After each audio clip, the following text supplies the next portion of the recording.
Last episode के दी originals पे आपने देखा कि पूरी ओरिजिनल फैमिली मिलके क्लाउस को बचा लेती है और हम देखते हैं लास्ट मोमेंट पे जाने देता है मार्शल उन सबको वहां से, बट वार्निंग के साथ कि वो कभी टाउन में वापस नहीं आएंगे। और तभी हम देखते हैं पूरी फैमिली वहां से चली जाती है और वहीं हम देखते हैं टाउन में कोई बड़ा इविल आने वाला है जिससे बहुत ज्यादा डर चुका है विंसेंट, और बार बार मार्शल को भी वार्न करता है फोन करके। और हम देखते हैं कोई है जिसका सर्कल सिंबल बनता है एक ड्रैगन जो अपनी खुद की टेल को खा रहा है, और शायद ये कोई प्रोफेसी है जो सच होने वाली है न्यू ऑरलियंस की। और हम देखेंगे ये सब इस एपिसोड में। नमस्कार दोस्तों, आप देख रहे हैं रास्ते के पार। इस वीडियो में एक्सप्लेन करेंगे सीजन 4 का एपिसोड नंबर 3 दी ओरिजिनल्स का। तो चलिए शुरू करते हैं। और शुरू करने से पहले यार लाइक कर दो वीडियो को, जितने ज्यादा लाइक उतनी ज्यादा वीडियो उतनी ज्यादा सीरीज एक्सप्लेन करूंगा। तो दोस्तों के साथ शेयर करते हुए शुरू करते हैं इस वीडियो को।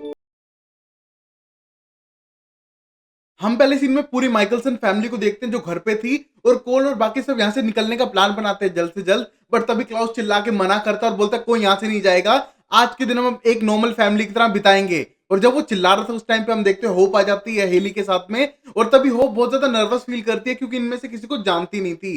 तभी हम देखते हो खेलने के लिए चली जाती है, और ये देख के क्लाउस को गुस्सा सा आता है। बट तभी हेली बोलती है डोंट वरी, पहली बार तुमसे मिली है, उसको टाइम दो। और तभी हम देखते हैं पूरी फैमिली उसको वेट करने के लिए तैयार थी, सिर्फ होप के लिए। अब फिर क्लाउस हेली को अलग मिलता है और बात करता है और पूछने लगता है कि ये मुझसे बात क्यों नहीं कर रही है और इतना अलग जाके क्यों बैठ गई है। और ये कहने के बाद हेली बोलती है पहली बार तुमसे मिल रही है और ऊपर से तुम थोड़े रेज में, और ये सेंसिटिव किड है, इसको नहीं पता तुमने क्या क्या पास्ट में किया हुआ है, इसको तुम्हारे पास्ट के बारे में कोई नॉलेज नहीं है, और सिर्फ ये जानती है कि तुम अपनी फैमिली को प्रोटेक्ट करते हो और तुम बहुत ओल्ड हो। सिर्फ दो चीजें इसको पता है, और 5 साल से तुम्हारे जितने भी हॉरर किए हैं वो इसको कुछ भी नहीं पता है, और ये सेफ है। और प्लीज तुम उसके फेरी प्रिंस डैड हो, तो समझ लो तुम्हें उस एक्सपेक्टेशन पे टिकना पड़ेगा, और इसके लिए फेरी प्रिंस डैड बन के रहना पड़ेगा। और ये कहने के बाद चली जाती है हेली वहां से, और हम देखते हैं क्लाउस अपनी बेटी को देख के बहुत ज्यादा खुश था। अब फिर क्लाउस क्या करता है, उसके पास चला जाता है, और जाने के बाद हम देखते हैं उसकी बेटी होप बोलती है मुझे पता चला है कि आपको भी पेंटिंग पसंद है। और ये कहने के बाद क्लाउस बोलता है हाँ मुझे बहुत पसंद है पेंटिंग। और हम देखते हैं होप उसे एक शीट निकाल के देती है, और क्लाउस उसके पास बैठ के ड्राइंग बनाने लगता है। और ये देख के होप खुश थी, और क्लाउस बहुत ज्यादा खुश दिखाई दे रहा था अपनी बेटी को पेंट करते हुए देखकर। अब हम हेली को देखते हैं जो शेड में जाती है जहां पर वेयरवुल्फ को बांध के रखा हुआ था, और उसका वेनम एक्सट्रैक्ट करने लग रहे थे जिससे कि वो फिर से एक पोर्शन तैयार कर सके अगर किसी को काटा जाए तो। बट तभी हम देखते हैं हेली उसका मास्क उतारती है, उसको रेस्ट देती है, और तभी पूछने लगती है कि तुम्हारे घाव क्यों नहीं भर रहे हैं जैसे नॉर्मल भरते हैं वेयरवुल्फ के।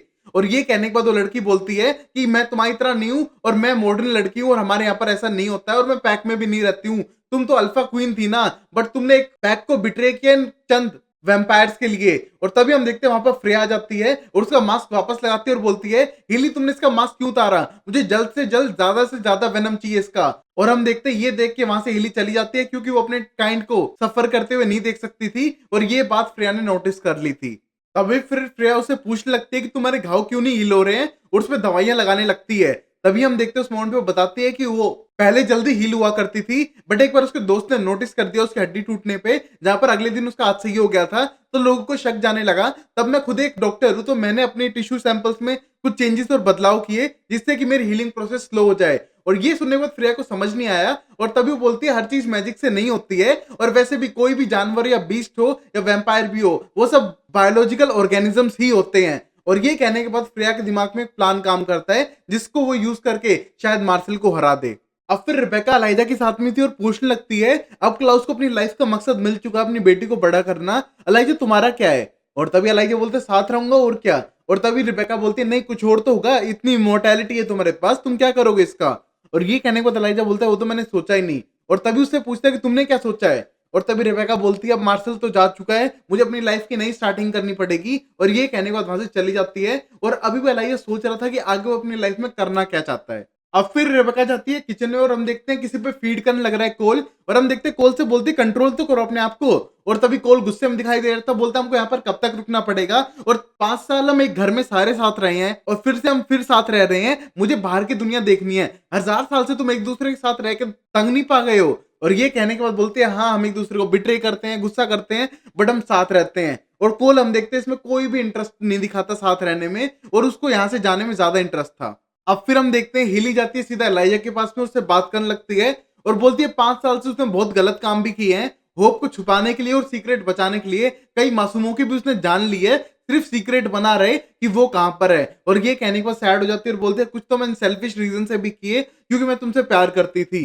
और हम देखते हैं उसके बाद बहुत ज़्यादा इमोशनल हो जाती है और बोलते हैं अब मैं क्या करूँ, मेरे पास लास्ट ऑप्शन है और मैं अपनी ह्यूमैनिटी जो मेरे अंदर है वो खत्म होती जा रही है। मेरी काइंड के वहाँ शेड के अंदर बाँध के रखा हुआ है उसे वेनम के लिए, मुझे बहुत बुरा लग रहा है। और ये सुनने के बाद एलाइजा बोलता है खोल दो ना उसे, क्या प्रॉब्लम है, हमारे पास खूब वेनम है और कब तक हम ऐसे बचते रहेंगे, मार्शल कभी ना कभी तो पकड़ ही लेगा, तुम उसे जाके खोल सकती हो और तुम अपनी ह्यूमैनिटी मत खो। और ये कहने के बाद हम देखते हैं सीधा चली जाती है हेली उसको बचाने के लिए।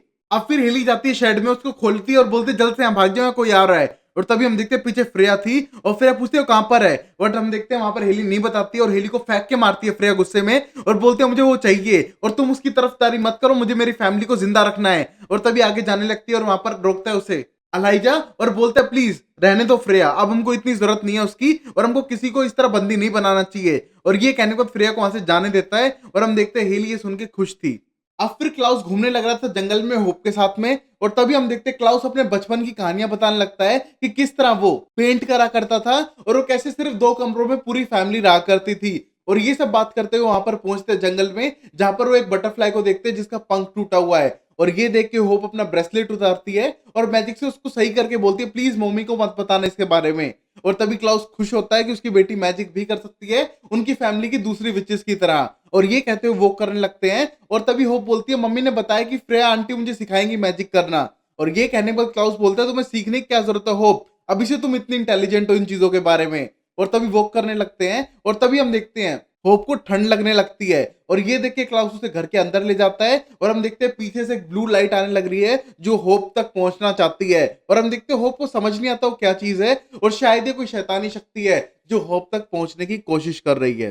फिर थोड़ी देर बाद में हम क्लाउस को देखते हैं जो अकेला बैठा हुआ था और उसके पास आती है रिबेका और हम देखते हैं रिबेका बोलती है कि कोल तो जा चुका है यहाँ से और तुम्हें गुड बाय कहने के लिए कहा था। और ये सुनने के बाद गुस्सा दिखाई देता है क्लाउस और बोलता है वो बिना बताए चला जाता है और ऐसे कौन फैमिली को छोड़ के जाता है। और ये कहने के बाद रिबेका बोलती है उसको छोड़ दो ना, ऊपर से 2 बार मर चुका है, उसको अपनी लाइफ जीने दो, प्रॉब्लम क्या है। और ये कहने के बाद उसको कहता है प्लीज जाने दो। और तभी क्लाउस बोलता है अच्छा उसको तो मैं जाने दूंगा बट थिंग इज तुम अपने बैकपैक क्यों कर रही हो। और ये कहने के बाद रिबेका बोलती है मैं भी जाना चाहती हूँ निक, तुम्हारी लाइफ है, अब तुम्हारे पास होप है, तुम्हें उसको बड़ा करना है, उसकी रिस्पॉन्सिबिलिटी है। मेरी लाइफ क्या है, मेरा ड्रीम था मेरी खुद की फैमिली हो, मुझसे कोई प्यार करे और मैं चाहती हूँ कि मैं अपना दूसरे लोगों से मिलते हुए और अपनी लाइफ को एंजॉय करते हुए, और प्लीज तुम समझ सकोगे। हम देखते हैं क्लाउस पहले तो गुस्सा दिखता है बट बोलता है कि हाँ मैं तुम्हारी केयर करता हूँ और तुम्हें जाने दूंगा। और ये कहने के बाद गले लगा लेता है और हम देखते हैं रिबेका को बहुत अच्छा लगता है कि पहली बार उसके भाई ने डैगर नहीं किया और उसको जाने दे रहा है। अब फिर हम एलाइजा को देखते हैं जो हेली के साथ में था और वो फ्यूचर डिस्कस कर चुके थे कि वो दोनों साथ में रहेंगे और होप की भी परवरिश खुद ही करेंगे बट क्लाउस को संडे के लिए मिलने के लिए आने का अलाउड है। और ये कहने के बाद हम देखते हैं एलाइजा हंसने लगता है और तभी वो दोनों करीब आ जाते हैं और इंटीमेट हो जाते हैं।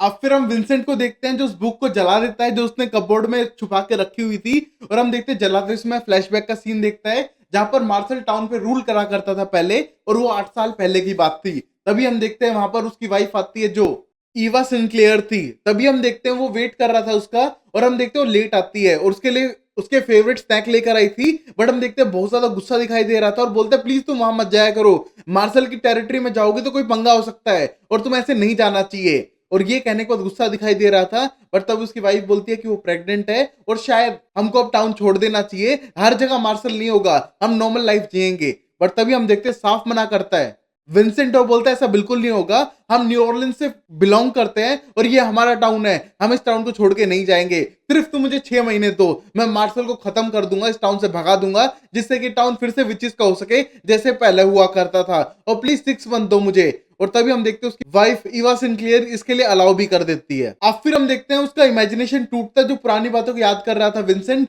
और वहां पर पहुंच चुका था मार्शल और बोलते तुमने क्यों बुलाया है और क्या गड़बड़ चल रही है। और तभी वो बताता है मेरी वाइफ याद है ईवा सिंक्लेयर, और वो बोलता है हाँ मुझे याद है, जो बच्चा चुराएगी और फिर मार देगी। और ये कहने के बाद विंसेंट बोलता है वो हमेशा से ऐसी नहीं थी, वो अमेजिंग पर्सन थी बट जब से उन चीजों में इन्वॉल्व होने लगी वो ऐसा करने लगी है। आज सिर्फ 4-5 बच्चे गायब हुए ना, आगे और भी होंगे, कोई और उसी सेम पाथ को फॉलो कर रहा है और ये खतरनाक हो सकता है। और ये कहने के बाद हम देखते हैं मार्शल खुद टेंस हो जाता है कि कर कौन रहा है। अब फिर हम देखते हैं वहां से मार्शल जा चुका था और शाम का टाइम हो चुका था जहां पर आता है विल केनी उसके पास में और बोलता है कुछ और बच्चे गायब हुए हैं, अब तो कुछ करना पड़ेगा विंसेंट, तभी विंसेंट उसको कुछ ना करने के लिए कहता है और बोलता है कि हम मार्शल की हेल्प लेंगे। और तभी विल कैनी साफ मना करता है और बोलता है मुझे इस पे यकीन नहीं है, बट मार्शल वहां आ चुका था और बोलता है मेरे पास सबूत मिल चुका है कि वो बच्चे कहां पर जा सकते हैं। और ये कहने को बताता है और बोलता है पहले स्ट्रिक्ट का जो मेंशन था जो 5 साल से खाली पड़ा था, आज उसमें कुछ लाइट दिखी है, मेरे लोगों ने बताया है और शायद वहां पर जाना चाहिए हमें। और ये कहने के बाद विल कैनी को वहां से दूर रहने के लिए कहता है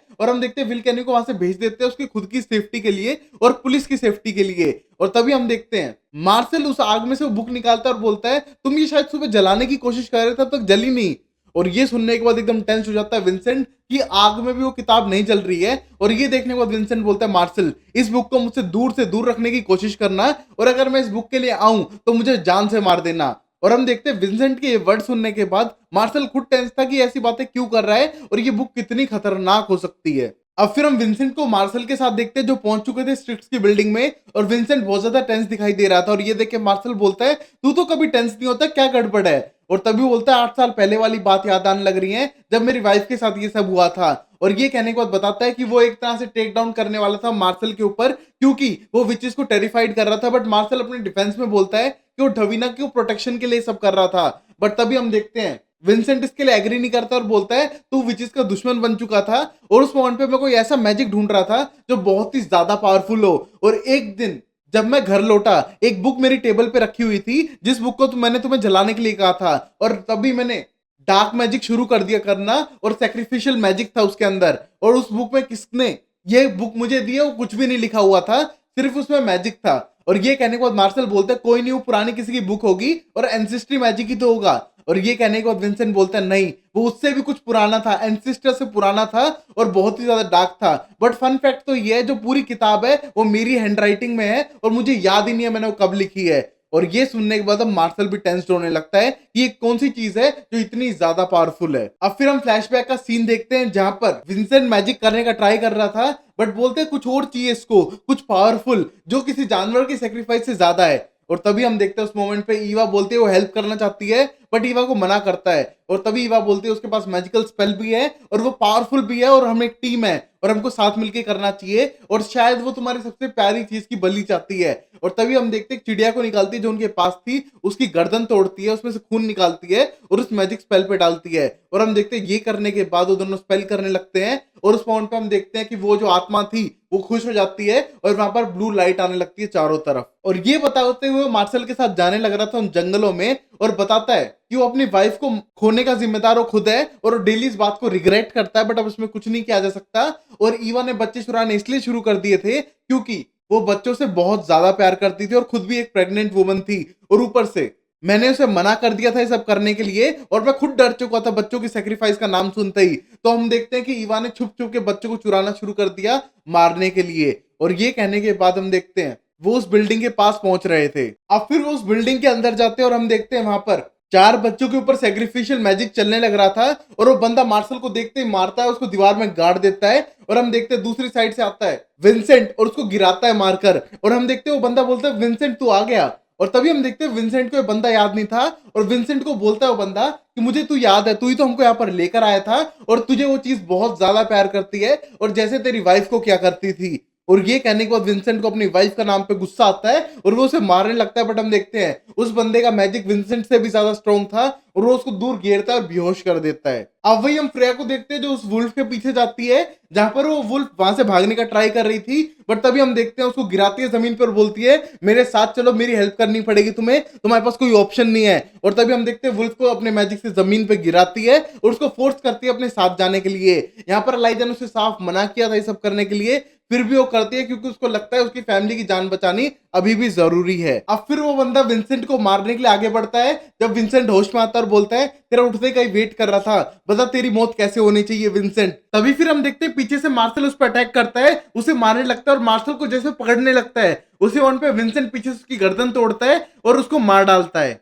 बट वो स्पेल स्टार्ट हो चुका था। हम देखते चारों बच्चे बेहोश हो जाते हैं और बेहोश होने के बाद जमीन पे गिरे हुए थे और उनसे एनर्जी सोर्स छीनने लग रही है वो चीज और उनकी जान लेने वाली है। और वही हम देखते हैं अगले सीन में क्लाउस को, जो अपनी बेटी की बनाई हुई पेंटिंग्स को देखने लग रहा है, और हम देखते हैं सर्कल वाली पिक्चर देख के एकदम डर सा जाता है, और तभी अपनी बेटी को देखता है जहां पर हम देखते हो खड़ी हुई थी, और होप बोलती है मुझे बहुत ज्यादा ठंड लग रही है और मुझे वीक महसूस हो रहा है, और मुझे एक बंदा दिखता है जो मुझे मारने की कोशिश कर रहा है और उसने दूसरे बच्चों को भी हार्म किया है। और ये सुनने के बाद क्लाउस हेली को बुलाने लगता है, और हम देखते हैं अब होप के नाक से खून आने लगता है, और ये देख के हेली वहां पर आ चुकी थी और डरने लगते हैं कि उसके साथ हो क्या रहा है ये। अब फिर हम विंसेंट को देखते हैं जो उन बच्चों को वापस रिवर्स मैजिक करके जगा देता है, बट तभी वो टेंस दिखाई दे रहा था और देखता है कि इनको किसी चीज से लिंक किया गया है जो इनके पर्सनल आइटम्स थे, और बोलता है तो 5 आइटम्स है बट ये बच्चे तो 4 ही हैं। और ये कहने के बाद हम देखते हैं मार्शल खुद टेंस था और पांचों आइटम को दिखाता है, जो एक हेयर ब्रश थी जिसपे एम बना हुआ था जो माइकलसन को रिप्रेजेंट करता है, और ये सोचने के बाद समझ आता है कि ये शायद होप का हो सकता है। और तभी हम देखते हैं उन बच्चों को वापस भेज देता है पैरामेडिक टीम के साथ में, और वो होने के बाद हम देखते हैं मार्शल वापस आता है और विंसेंट पता लगा लेता है किसी और का नहीं, होप माइकलसन का ही है। और ये कहने के बाद हम देखते हैं बहुत ज्यादा गुस्सा दिखाई देता है, और विंसेंट उसे समझाता है गुस्सा होने की कोई बात नहीं है, उनको एक बार टाउन में बुलाना ही पड़ेगा, तुम ये मत भूलो होप तुम्हारी बहन भी लगती है और तुम्हारी फैमिली से कितनी भी दुश्मनी हो बट एक बच्चे को नहीं मरने दे सकते हम ऐसे। और ये कहने के बाद वो मना लेता है मार्शल को कि होप को कुछ टाइम के लिए टाउन में लाया जाए जिससे वो उसको क्लींस कर सके और फिर वो सही हो जाए। और ये कहने के बाद मार्शल क्वेश्चन पूछने लगता है उस होप को क्यों जो यहाँ से 1000 किलोमीटर दूर हो, और ये कहने के बाद वो बोलता है इसलिए क्योंकि होप यहाँ पर पैदा हुई थी और ये जो जमीन है वो एक तरह से खराब हो चुकी है स्पेल की वजह से, जिस वजह से उसने होप को भी टारगेट किया क्योंकि वो बहुत ही पावरफुल विच है, बड़ी और अच्छी ब्लड लाइन से बिलोंग करती है जिससे कि बहुत ज्यादा पावर एक्सट्रैक्ट करी जा सके, और इसलिए इस चीज ने होप को टारगेट किया है और हमें उसको बचाना ही पड़ेगा। और तभी मार्शल बोलता है ओके तुम मुझसे मिलना, उसकी जान बचाना, मैं नहीं चाहता होप को कुछ हो, बट थिंग इज जैसे ये सब कंप्लीट हो जाए उनको वापस भेज देना यहाँ से। और ये कहने के बाद विंसेंट इस डील के लिए एग्री करता है और अपना स्पेल करके एक मैजिक करता है जिससे कि वो मैसेज कर सके हेली को इस पूरे मामले के बारे में। वहीं हम देखते हैं हेली जो टेंस हो चुकी थी और सारी फैमिली एक साथ जुड़ चुकी है और टेंशन में दिखाई दे रही है कि वो कैसे संभालेंगे इस सब केस को। और तभी हम देखते हैं उनके पास वो लेटर आता है और बताती है हेली कि विंसेंट का लेटर आया है, उसको पता है ये सब कैसे सही करना है बट हमको न्यू ऑर्लिन्स में जाना पड़ेगा। और न्यू ऑर्लिन्स का नाम सुन के सब लोग एकदम टेंस हो जाते हैं क्योंकि वो वापस जाने के किसी भी मूड में नहीं थे, बट उन्हें जाना पड़ेगा होप की वजह से। अब फिर मार्शल पूछने लगता है विंसेंट से कि उसके बच्चे का क्या हुआ जब ईवा सिंक्लेयर इविल बन चुकी थी, और ये कहने के बाद बोलता मुझे नहीं पता, उसके अंदर इविल शक्ति आ चुकी थी, मुझे लगा उसको पोजेस कर लिया गया है उस डीमन के द्वारा, बट थिंग इज मेरी वाइफ ही एक डीमन बन चुकी थी और मुझे नहीं पता मेरे बच्चे को उसने मारा, उसके ब्लैक मैजिक ने मारा, कैसे मारा, आखिरी में गलती मेरी थी जो मैंने सब कुछ स्टार्ट किया। और ये कहने के बाद वहां से जाने का प्लान बनाता है, और फिर हम देखते हैं फ्रिया को जो मैजिक कर रही थी और उसने उस वुल्फ को पकड़ के रखा हुआ है, और तभी हम देखते हैं वुल्फ बोलती है प्लीज मुझे यहाँ से छोड़ क्यों नहीं देते हो, तुम्हारे पास क्योर तो है। और ये कहने के बाद बोलती है नहीं अब हम न्यू ऑर्लिन्स वापस जा रहे हैं तो तुम्हारी जरूरत और भी पड़ने वाली है मुझे, और इसलिए मुझे तेरा साथ चाहिएगा। और तभी टेंशन होने लगती है कि किस तरह वो क्योर बनाएगी, बट तभी उसके दिमाग में आइडिया आता है क्यों ना मॉन्स्टर को ही खत्म कर दिया जाए, दवाई की जरूरत ही नहीं है। तो तभी बोलते हैं मुझे तुम्हारी हेल्प चाहिएगी एक मॉन्स्टर को खत्म करने के लिए, तुम्हें पता है हर मॉन्स्टर भी एक बायोलॉजिकल ऑर्गेनिज्म है, तुम्हारी साइंस और मेरा मैजिक मिल जाएगा तो हम खत्म कर सकते हैं मार्शल जेरार्ड को, अगर वो खत्म हो गया तो सब कुछ सही हो जाएगा। और तभी हम देखते हैं वो डील कर लेते हैं उस वुल्फ से। वहीं पर हम देखते हैं क्लाउस और एलाइजा लड़ने लग रहे थे कि कौन साथ जाएगा और कौन यहाँ पर रुकेगा। तभी हम देखते हैं हिली वहां पर आती है और बोलती है मुझे तुम दोनों की जरूरत है और होप को मेरी जरूरत है, हम सारे ही जाएंगे न्यू ऑर्लिन्स में, काम खत्म करेंगे और जल्द से जल्द वापस आ जाएंगे। अब फिर हम विंसेंट को देखते हैं जो वापस तो आ चुका था और अपनी चर्च में वो याद करने लगता है पुराने मोमेंट्स को जहां पर ईवा सिंक्लेयर ने मरते समय बोला था कि वो कुछ भी करेगी और खत्म कर देगी उन सबको, और चाहे विंसेंट कितना ही किसी को बचाने की कोशिश कर ले वो वापस आएगी, और विंसेंट को इसलिए छोड़ रही है क्योंकि वो शैतान उसके अंदर भी बसता है कहीं ना कहीं और इस टाउन के लोगों में भी, और जिसका विंसेंट को पता भी नहीं होगा। और ये देखने के बाद हम देखते हैं एम्बुलेंस आ रही थी जिसमें चारों बच्चों को रखा हुआ था, और तभी उनको रोकता है रास्ते में विल कैनी, उस पैरामेडिक की गर्दन काटता है, उन बच्चों के साथ चला जाता है उस एम्बुलेंस को लेके किसी अननोन वे में, और यहीं पर एपिसोड खत्म होता है और पता चलता है भाई विल कैनी भी इनके लिए काम कर रहा है और वो भी इविल है, जितना वो अच्छा दिखता था उतना अच्छा है नहीं। ये सब देखा इस एपिसोड में। तब तक के लिए लाइक शेयर सब्सक्राइब करो गाइज, जिससे मैं कंटिन्यू वीडियो डालता रहूं। तब तक के लिए टेक केयर, बाय बाय, सायोनारा एंड टाटा।